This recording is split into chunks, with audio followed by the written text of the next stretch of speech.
মাৰ্ঘেৰিটাত সিংফো ৰজা বিছানং সিংফোৰ অন্ত্যেষ্টিক্ৰিয়া ৰাজ্যিক মৰ্যাদাৰে বিছা ৰজা বিছানং সিংফোৰ অন্ত্যেষ্টিক্ৰিয়া বিছা গাঁৱত সম্পন্ন হয়। বিশ্বৰ দৰবাৰত অসমক চিনাকি কৰাই দিয়া এখন জনগোষ্ঠীয় গাঁও হ'ল মাৰ্ঘেৰিটা লিডুৰ বিছা গাঁও। চাহ খেতিয়ক ৰবাৰ্ট ব্ৰুচ চাহাবে সাক্ষাৎ কৰা এই গাঁওখনৰ এজন জনগোষ্ঠীয় ৰজা আছিল সদ্য প্ৰয়াত সিংফো ৰজা বিছানং সিংফো। অসমৰ চাহ শিল্পৰ গৌৰৱময় ইতিহাসৰ সৈতে জড়িত আছিল লিডুৰ বিছা গাঁৱৰ নিবাসী সিংফো ৰজা বিছানং সিংফো। অসমত সিংফো ৰাজ্যৰ প্ৰতিষ্ঠা কৰাত অতি গুৰুত্বপূৰ্ণ ভূমিকা আছিল প্ৰয়াত সিংফো ৰজা বিছানং সিংফোৰ। উত্তৰ পূববাসীৰ এটা পৰিচিত নামেই তেওঁৰ পৰিচয়। বংশানুক্ৰমে তেওঁ বিছা ৰজা। বিছানং সিংফোৰ ৭৬ বছৰ বয়সত যোৱা বুধবাৰে নিশা দেহাৱসান ঘটে।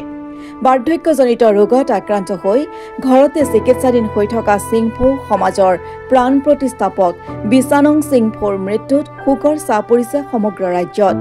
সকলোকে সমমৰ্যাদা প্ৰদান কৰা বিছানং সিংফোৰ আজি অন্ত্যেষ্টিক্ৰিয়া সম্পন্ন কৰা হ'ল। ৰাজ্যিক মৰ্যাদাৰে তেখেতক দিয়া হয় অন্তিম বিদায়। উপস্থিত থাকে তেখেতৰ অসংখ্যক গুণমুগ্ধৰ লগতে তিনিচুকীয়া জিলা উপায়ুক্ত স্বপ্নীল পাল, আৰক্ষী অধীক্ষকৰ লগতে জিলা প্ৰশাসনৰ বহু বিষয়ববীয়া।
অতি গুৰুত্বপূৰ্ণ দিন তথা অতি দুখৰ দিন যে অসমৰ পূব সীমান্তত থকা এই পাটকাই পাদদেশত যিজন বিছা ৰজা বুলি খ্যাত বিছানং সিংফো তেখেতৰ অন্ত্যেষ্টিক্ৰিয়া আজি সমাপন হ'ব সম্পূৰ্ণ ৰাজ্যিক মৰ্যাদাৰে। আৰু এই বিছানং সিংফোৰ বিষয়ে ক'বলৈ গ'লে গোটেই দিনটো ক'লে শেষ নহয়, তথাপিও মই থোৰতে ক'বলৈ গ'লে তেওঁ আছিল এই অঞ্চলৰ সিংফো জনজাতিকে প্ৰমুখ্য কৰি বিভিন্ন জনজাতিৰ এজন সম্পূৰ্ণ যেনেকৈ সাহিত্যৰ ক্ষেত্ৰত যেনেকৈ এখন ডিক্সনেৰী যেনেধৰণৰ কাম কৰে, ঠিক তেনেকৈ তেওঁ আছিল এখন ডিক্সনেৰী স্বৰূপ। তেওঁৱে আছিল অসম তথা ভাৰতবৰ্ষৰ যিটো আমাৰ মাৰ্ঘেৰিটা অঞ্চলৰ যিটো পলিটিকেল জমাদাৰ, অৰ্থাৎ পলিটিকেল জমাদাৰ হিচাপে তেওঁ আছিল শেষৰজন প্ৰতিনিধি। আৰু তেওঁ আছিল এই বিছা গাঁৱৰ যিটো বিছা খ্যাত ভাৰতবৰ্ষী খ্যাত অসম বঞ্জী খ্যাত যিটো অঞ্চল, এই বিছা ৰজাকে কেন্দ্ৰ কৰি যিটো মৌজা ইয়াত গঠন হৈছিল, সেই মৌজাদাৰ আছিল তেওঁ। আৰু তেওঁৰ বিষয়ে ক'বলৈ গ'লে তেওঁ আছিল সমগ্ৰ অসমৰ বিভিন্ন জাতি জনজাতিৰ মাজত এক সমন্বয়ৰ প্ৰতীক। তেওঁক আমি পাহাৰ আৰু ভৈয়ামৰ এজন সমন্বয় হেতু বুলি ক'ব পাৰোঁ। তেখেতৰ জীৱনকালত কোনো ধৰণৰ ৰাজনৈতিক ক্ষেত্ৰত প্ৰৱেশ নকৰি কেৱল মাত্ৰ অসমৰ তথা ভাৰতৰ বিভিন্ন যিসকল বুদ্ধিজীৱী, খ্যাতনামা বুদ্ধিজীৱী, উদাহৰণস্বৰূপে হোমেন বৰগোহাঁই ছাৰ, উদাহৰণস্বৰূপে ডক্টৰ নগেন শইকীয়া ছাৰ, উদাহৰণস্বৰূপে মামণি ৰয়চৰণ গোস্বামী, উদাহৰণস্বৰূপে আমাৰ কেশৱানন্দ দেৱ গোস্বামী, এখেতসকলৰ লগত তেওঁ সুসম্পৰ্ক গঢ়ি তুলিছিলে। আৰু তাৰ জৰিয়তে তেওঁ নিজৰ জাতিটোক কেনেকৈ উন্নয়নৰ ক্ষেত্ৰত আগবঢ়াই নিব পাৰে, কেনেকৈ নিজৰ জাতিটোক পুনৰ্জীৱিত কৰি অসমৰ মানচিত্ৰত এটা শক্তিশালী জাতি হিচাপে পৰিগণিত কৰিব পাৰে তাৰ বাবে তেওঁ অহোপুৰুষাৰ্থ কৰি গ'ল। তেওঁ মোৰ জীৱনৰ পথ প্ৰদৰ্শক বুলিও মই ক'ব পাৰোঁ, যিহেতুকে মোৰ প্ৰথমখন যিখন গ্ৰন্থ চিংফৌ জাতি আৰু বিচাৰ ৰজাৰ ইতিবৃত্ত, এই গ্ৰন্থখন লিখাৰ ক্ষেত্ৰতো তেওঁৰ অৰিহণা অপৰিসীম।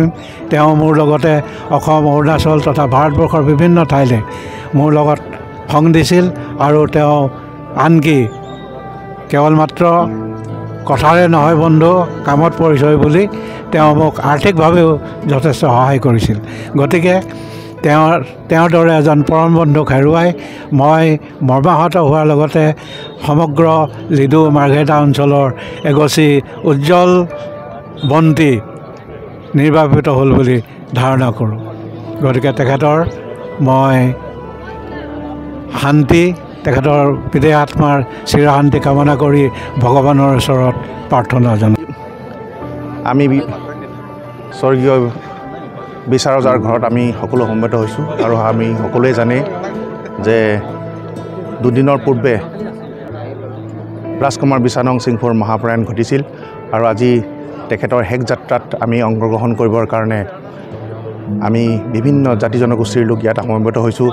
অসমৰ, অৰুণাচলৰ তেখেতৰ গুণমুগ্ধ লোকসকল আহি আজিত সমবেত হৈছে আৰু আপোনালোকে সকলোৱে জানে যে বিচাৰ ৰজা হৈছে সমন্বয়ৰ প্ৰতীক।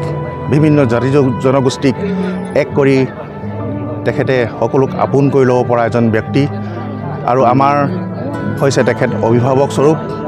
আৰু আজি আমি তেখেতক হেৰুৱাই আমি পিতৃহাৰা হৈছোঁ বুলি আমি অনুভৱ কৰিছোঁ। আজি আমাৰ বহুত প্ৰিয় চিংফৌ ৰজা যোৱা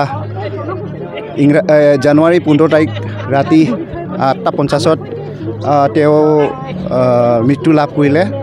তাৰ বাবে আমি গোটেই সমাজে বহুত দুখিত আৰু আজি এনেকুৱা প্ৰিয় এটা ৰজা আমাৰ চিংফৌত, যিয়ে নেকি আমাৰ গোটেই সমাজৰ ইমান মানে ভাল কাম কৰে তেওঁ। গতিকে আমাৰ চিংফৌ সমাজে বহুত আজি চিংফৌ সমাজৰ কাৰণে লছ, এইটো কেতিয়াও আমাৰ এইটো ৰিপেয়াৰ কৰিব নোৱাৰে। আজি তেওঁ বহুত প্ৰিয় কাৰণে গোটেই অসম, অৰুণাচল যিমান ইয়াতে জনজাতি আছে চবে আজি তেওঁৰ লাষ্ট ৰাইটতে আহি আগভাগ লৈছে।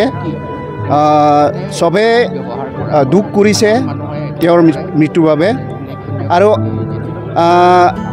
আজি গোটেই সম ৰাইজক মই চিংফৌ ডেভেলপমেণ্ট ছ'চাইটি হৈ ধন্যবাদ দিছোঁ যে আজি আমাৰ এই প্ৰিয় ৰজাৰ অন্তিম ক্ৰিয়াক্ৰম প্ৰগ্ৰামত আপোনালোকে আহি আগভাগ লৈ দিছে। তাৰ বাবে মই সকলোক ধন্যবাদ দিছোঁ। ধন্যবাদ। মাৰ্ঘেৰিটাৰ পৰা অৰুণ ভূঞাৰ ৰিপৰ্ট, অসম টুডে।